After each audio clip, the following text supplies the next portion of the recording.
Diz o ditado, melhor prevenir do que remediar. Mas se o leite já está derramado, a gente não chora, a gente enxuga. Isso tem tudo a ver com o tema de hoje, afinal a gente vai falar sobre dicas de como tratar, viver e conviver com HIV.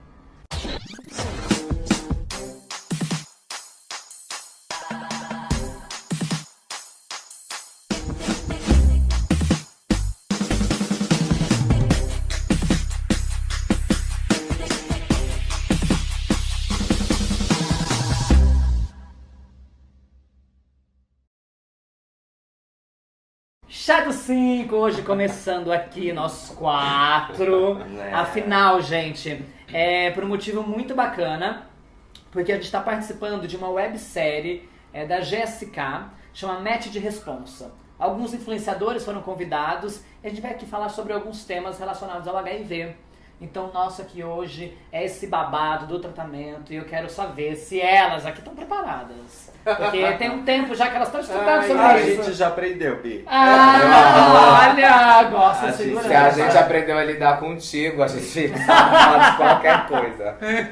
Então, não, mas sempre tem dúvida, é por isso que a gente tá aqui. Sim, exatamente, né? Dinheiro pode até faltar, mas dúvida a gente tem todos os dias, é isso que a gente faz aqui, conversa e tenta progredir. Eu já quero falar, acho que de uma dúvida que sempre jogam pra mim, sempre me perguntam. Se pode interromper o tratamento nos finais de semana? Não. Resposta é simples. Resposta é não.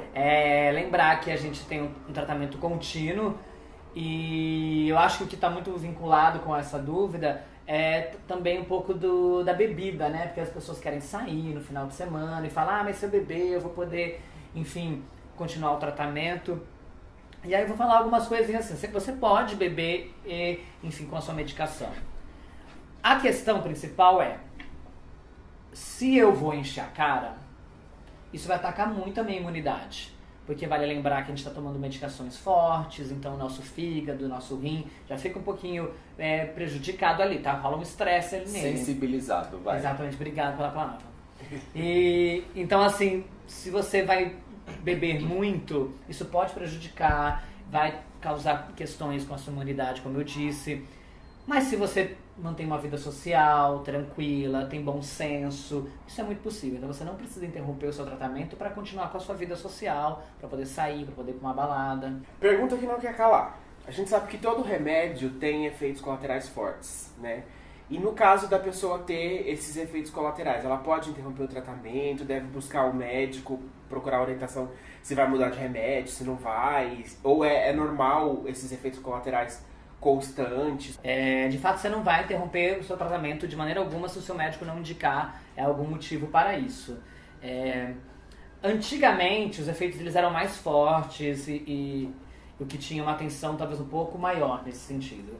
Eu, por exemplo, só para compartilhar, eu descobri que eu sou alérgico a alguns antirretrovirais.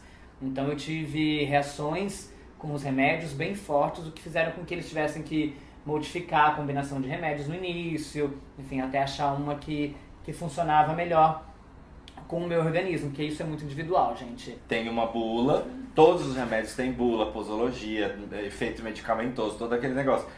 Com os antirretrovirais não é diferente. Tem gente que sente aqueles efeitos colaterais e tem gente que não.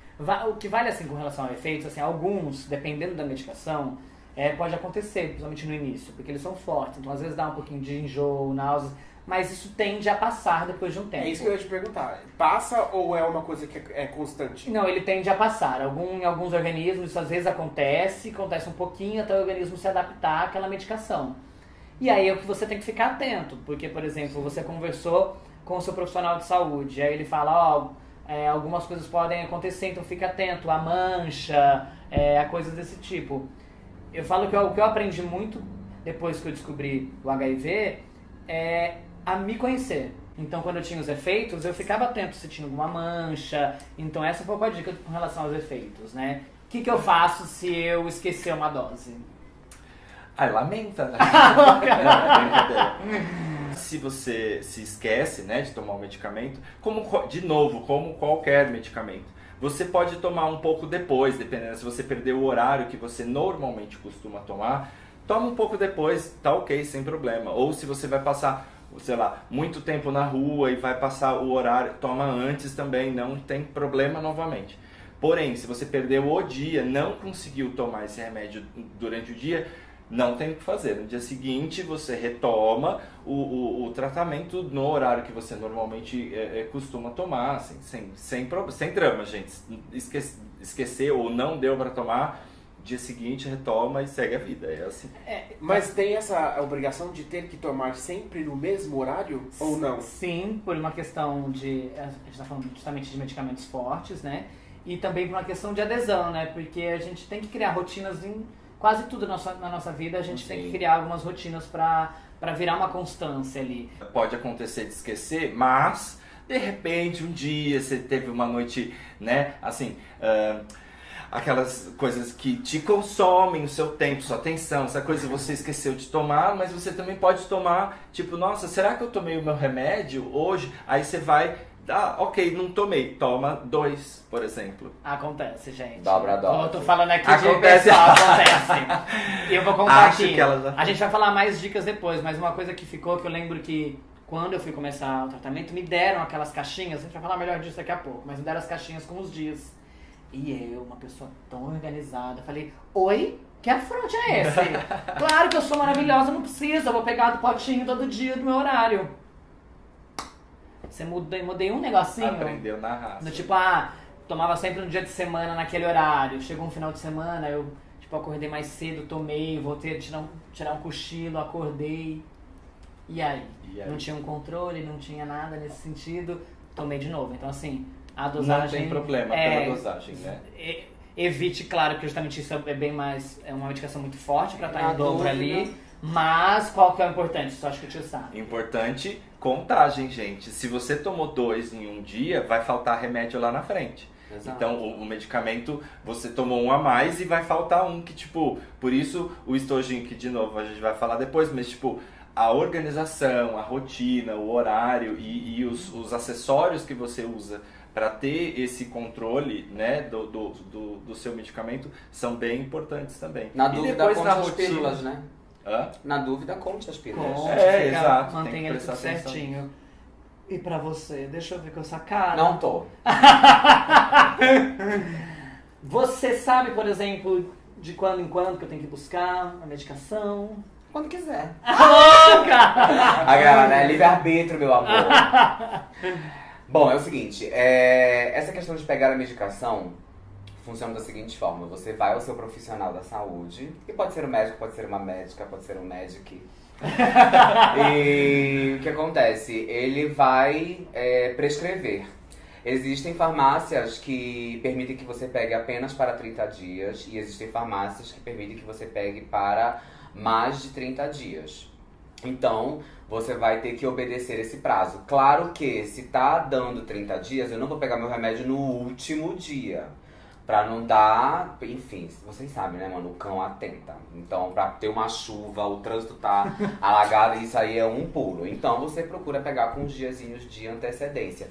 Uma dica que é muito válida, até mesmo para pegar esse medicamento, é perguntar para a farmácia onde você vai criar esse hábito, quais são os dias que tem menos movimento.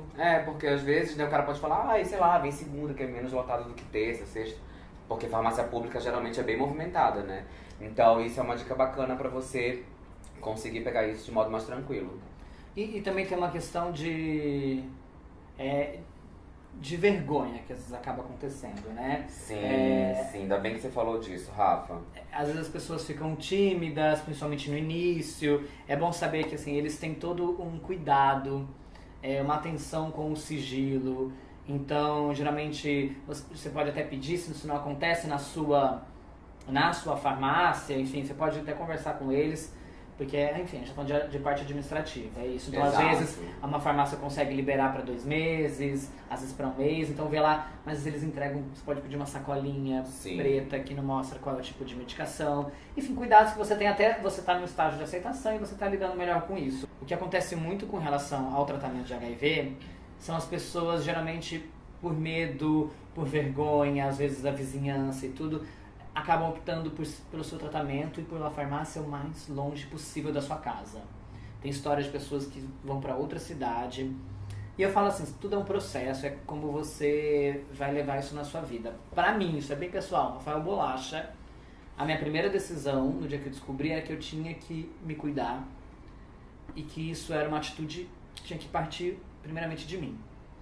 Então, quando eu pensei nisso, eu falei, poxa, por que eu vou buscar um tratamento tão longe se eu posso ter um tratamento perto da minha casa e se eu tenho alguma questão de efeito colateral de início, se eu preciso ir lá, quero conversar, é muito mais fácil, né? Se eu posso, às vezes, ter um problema de chuva, de tráfego para poder chegar lá, pode prejudicar o meu tratamento. Então, assim, é um processo muito de cada um, mas pense sobre isso. Às vezes vale a pena você estar um pouquinho mais próximo e evitar algumas coisas. Mas no fim das contas, o que importa mesmo é que você pegue esse medicamento a qualquer custo. Porque, falando de vergonha, é muito pior se você não se trata e pega alguma doença.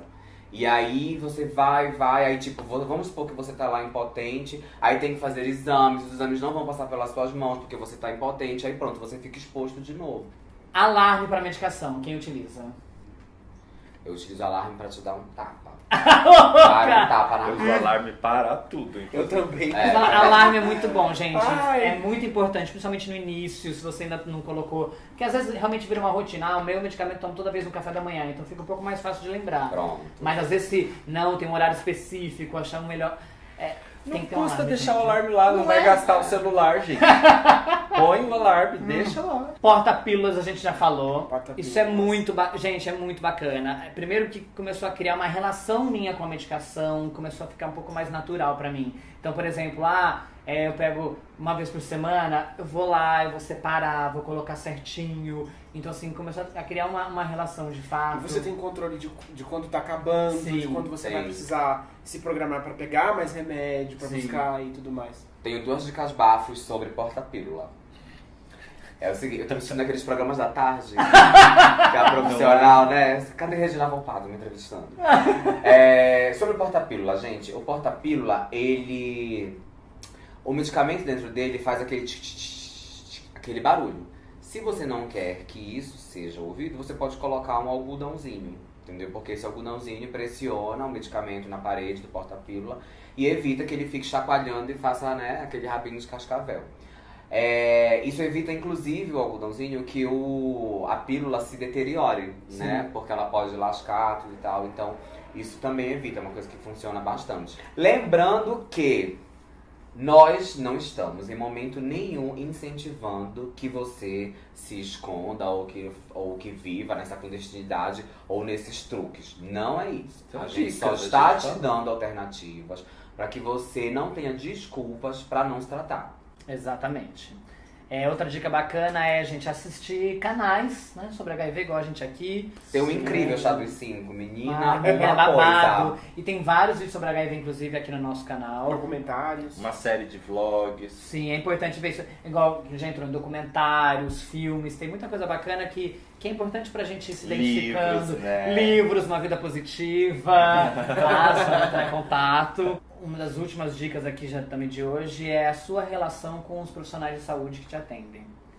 Criar essa abertura, esse diálogo, porque às vezes a gente chega muito fragilizado e não tem tanta informação, então a gente às vezes só recebe aquilo e não dialoga, porque entendeu, como a gente falou, a gente está falando de organismos diversos, então tem que explicar como é que é o seu estilo de vida, como é que acontece, então eles geralmente, os profissionais da infectologia, eles ficam atentos a isso, porque sabe que tudo importa, sabe se o seu convívio social vai te fazer bem ou não, então cria essa conversa, tira suas dúvidas com o profissional, pode perguntar mesmo, se você tiver com medo e tudo, ele vai saber te indicar. Mas eu acho que também é uma questão de você procurar um médico que você se identifique também. Como Sim, tudo na vida, sim, você sim. tem amigos às vezes que você gosta, pessoas que você não tem afinidade. Para médico é a mesma coisa. Se você não está se dando bem com o seu médico, procure outro, que você Exato. sinta vontade para conversar, que você sinta mais a vontade para questionar, porque às vezes a gente não se sente bem mesmo e é só Não, E na rede pública você tem opções, geralmente no mesmo lugar, não é só um médico que atende lá, você tem outros horários, outros dias, então tem geralmente Pronto. um pouquinho mais de variedade de médicos ali. Tudo que a gente disse aqui sobre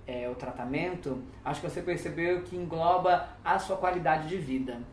Então eu acho que em qualquer tratamento, de qualquer coisa, na verdade, de qualquer coisa na sua vida, Pensa na sua qualidade de vida. Sim. E ela vai acontecer quando você tomar as decisões da sua vida. Então eu Exato. tomei a minha, que era de me cuidar, que era ter adesão ao tratamento e entender tudo ao redor dele. Então essa é a dica final para você. Dizer que as informações aqui de maneira alguma substituem enfim, a sua ida ao médico, não é pra fazer a louca de querer fazer tudo sozinha, pelo só amor de acréscimo, Deus. né? Sim, Pelo sim. amor de Deus. A gente tá aqui só colaborando e criando esse diálogo com você. Que informação a gente tem que divulgar mesmo. Beijos! Beijo e cuidem-se. Pelo amor de Deus, deixa eu tomar aqui. Vamos lá. Um brindezinho. Ai, ninguém quer direito. Você perdeu ontem? Mas me dá um ponto de corte, como que eu ia dar pra Ai, trabalho? vamos no Google Maps, Segurei ela pra tá dar um ponto de perdida. corte. Um ponto de corte, vai ser umas doidas. Vai ser cachorro de Vou carro. voltar aqui, ó. Vou voltar aqui, ó. Boneco do posto. É, aquela. Ai, mana. Desfocada. Ih, tá pensando em macho. É a cara dela. Pra ela não saber O o que que é é. você